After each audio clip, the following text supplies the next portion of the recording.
Za nastavitev elektronske pošte pritisnemo na aplikacije, nato izberemo e-pošta, nato vpišemo e-poštni naslov, ki ga želimo dodati.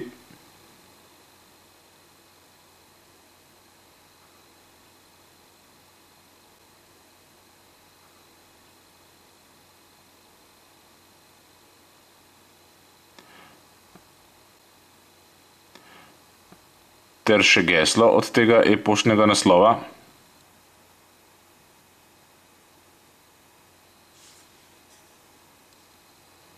Nato izberemo ročno namestitev.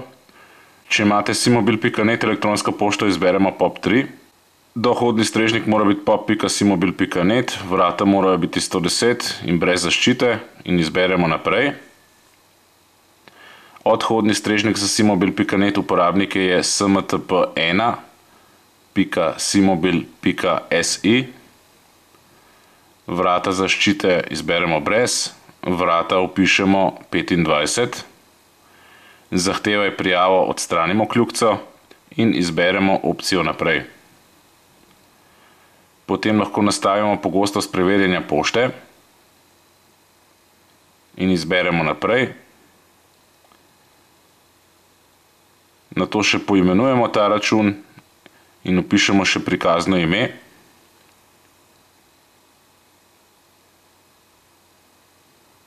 In izberemo končano. In namestitev je končana.